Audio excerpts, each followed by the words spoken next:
Okay, everybody, so I think we might do a little bit of a Q&A, but I know people are cold, so I don't think we'll do it for too long. I'll just bring Adronis in, and he'll talk a little bit about the site. And if you guys do have a couple questions, you can do that. Like I said, I'm sure people are freezing out here, so it won't be too long. Okay, it'll just take me a moment as I bring him through. I'm just trying to get oriented.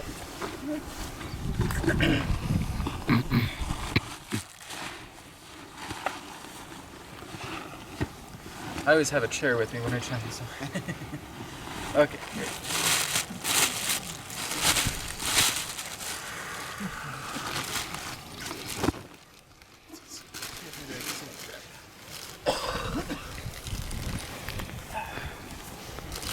I think that's better.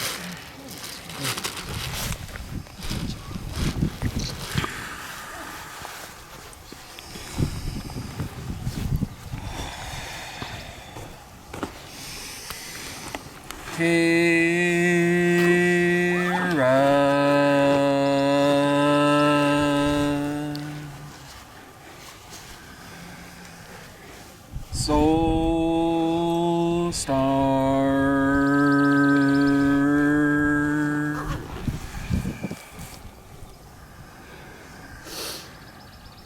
Sirius.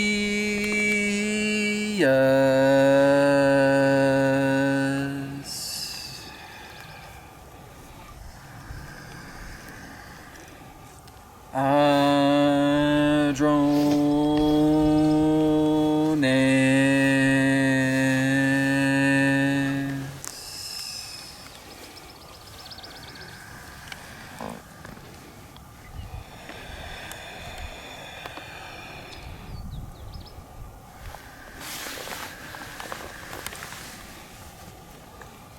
We are here at this time, and we bid you greetings, and thank you very much for the opportunity of this interaction today.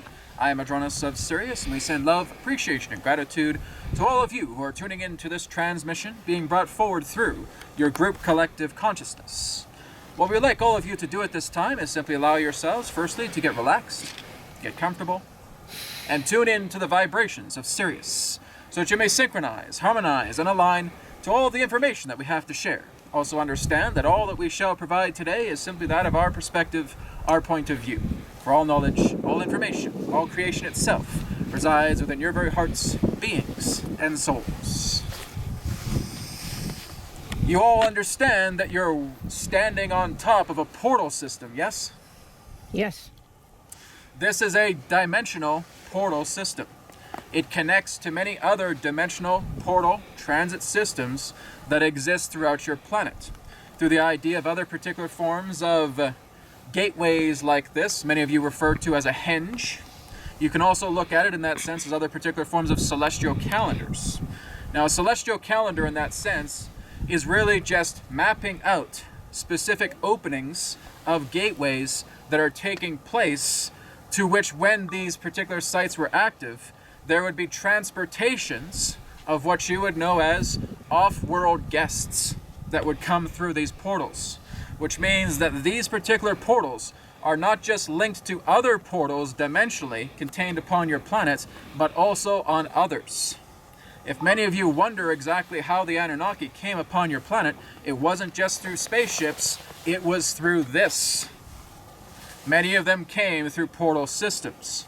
Now, underground, you will discover that there are indeed rings that will start to turn as these particular portal systems become activated.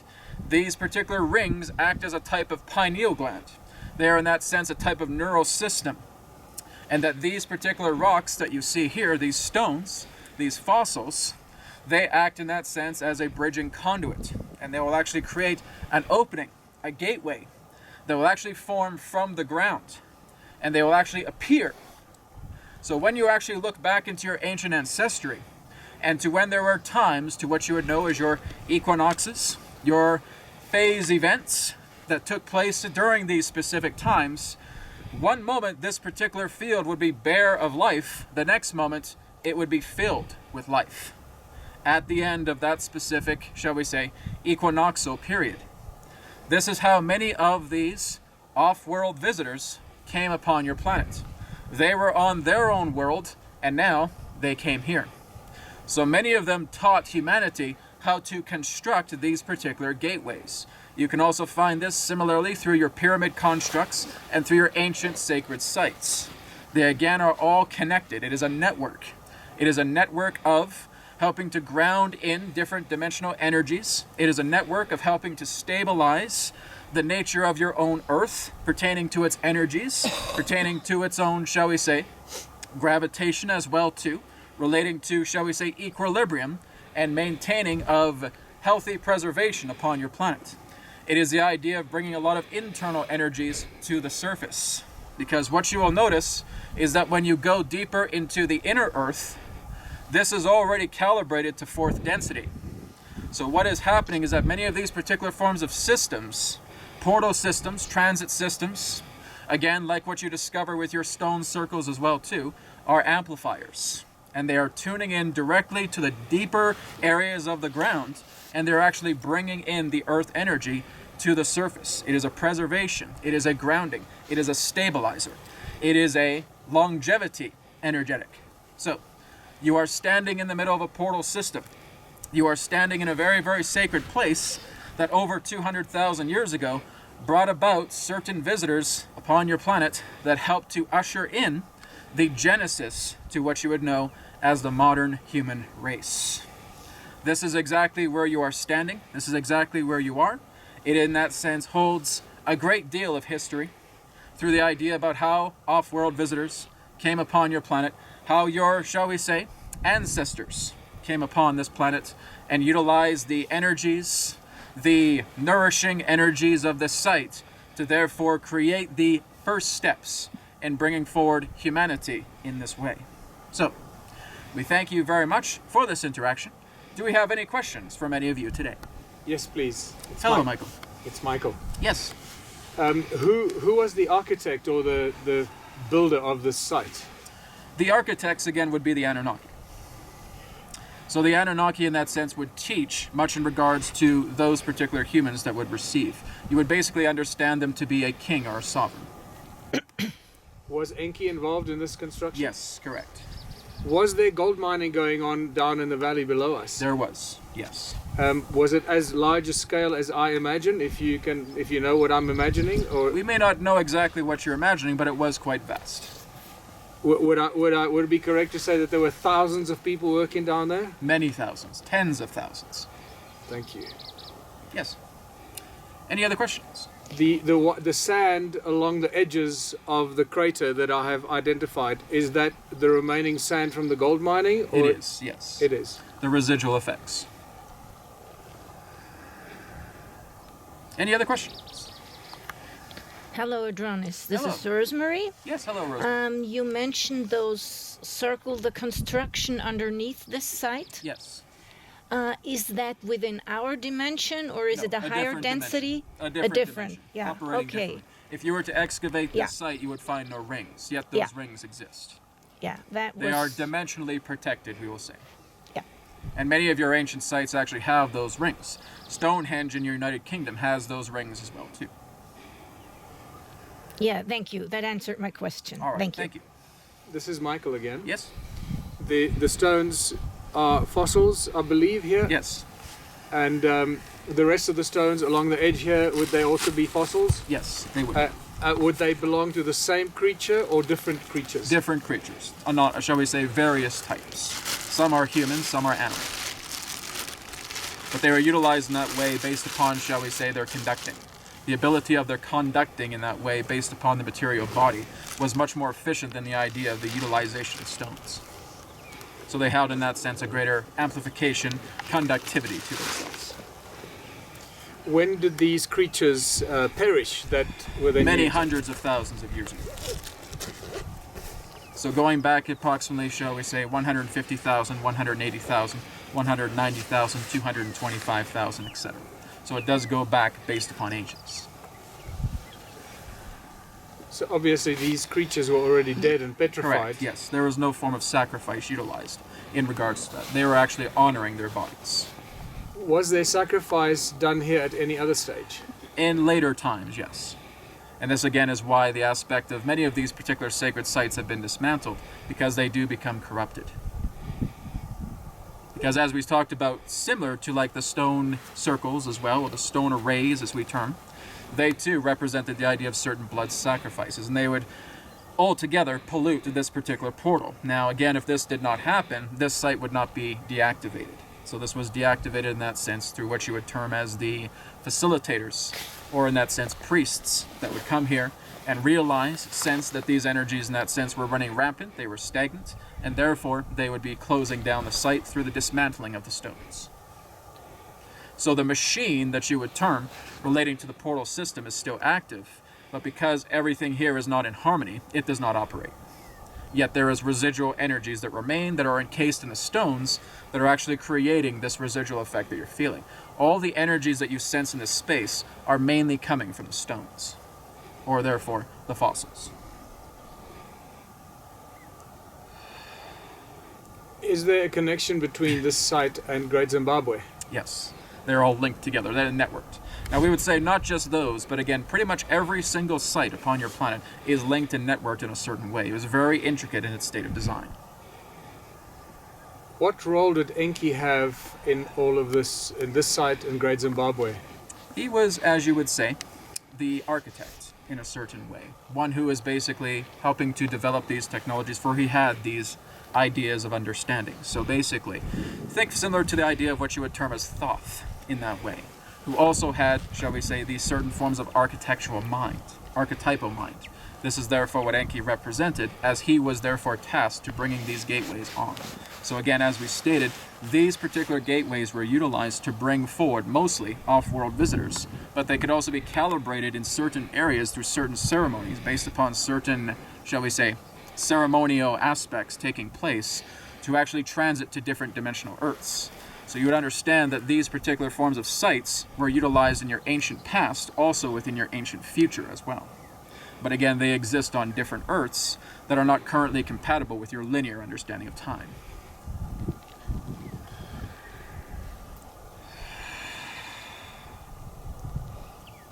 Any other questions? There were recorded in some of our history books, they talk about the pioneers here discovering sarcophaguses and structures like this that resemble Egypt somewhere in this area. Is there, what is that connection to this site, or what may have been going on here? Well, much in regards to the sarcophaguses, as it were, in that sense, is the burial of what you would know as, shall we say, more so ancient ceremonial burial. And many of these can actually be found under the mountains as well, too. They were stored there as well. But again, many of them have to do with, shall we say, ceremonial burial aspects, from what we can share.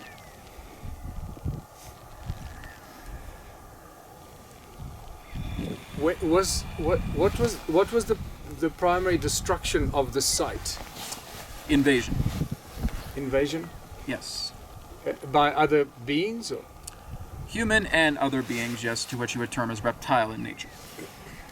Did the flood have anything to do with the destruction of this? No, it was more so the effect before that time. Oh, yes. That makes sense.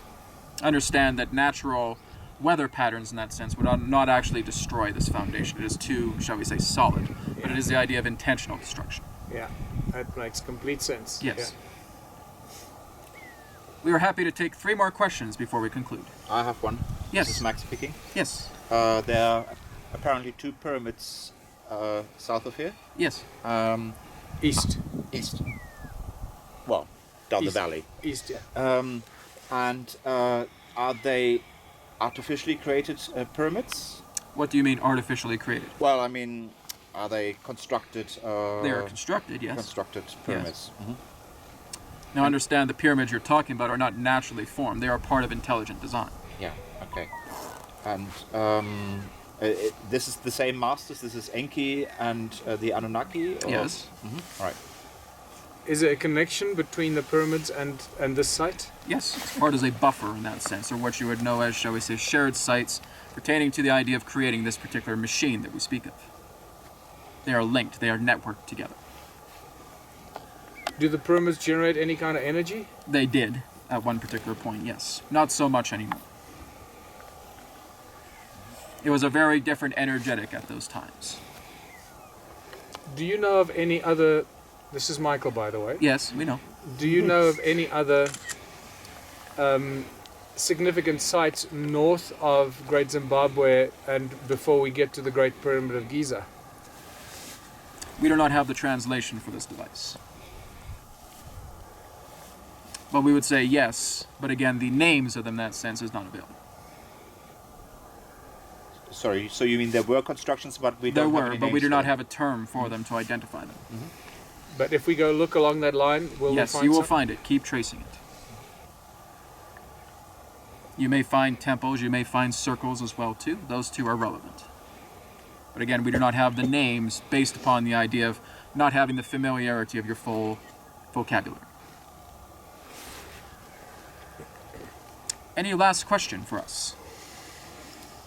Is there a connection between Let's see this? if we can go to anybody else at this time. We will come back to you at a later time. All right. Okay. Anybody else?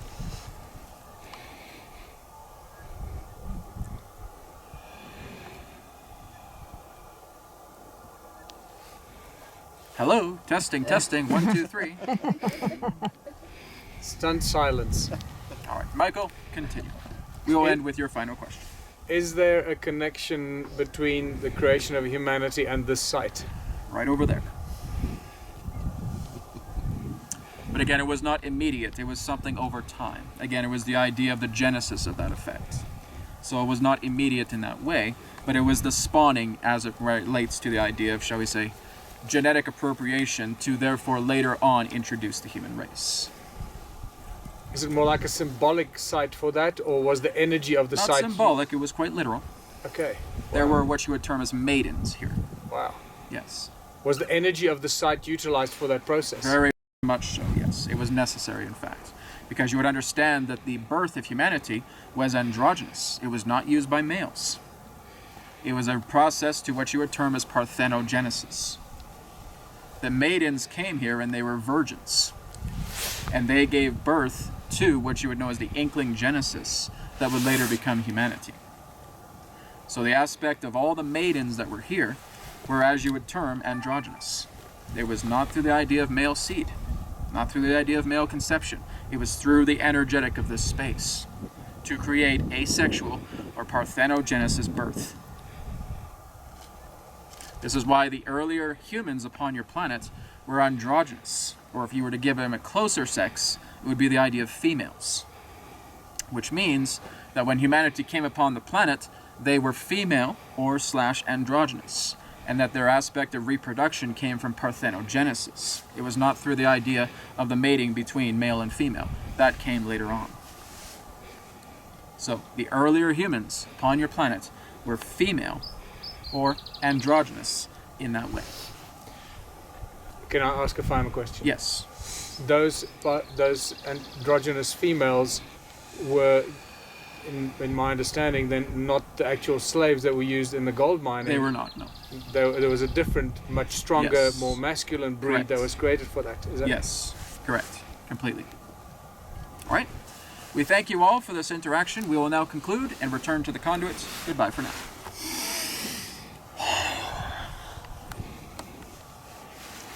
Okay, thank you, everybody. Oh, thank Well, you. thank you. Thank you. I don't know Wasn't if I so should comfy here, applaud so I had to kind of... or not. Make some noise.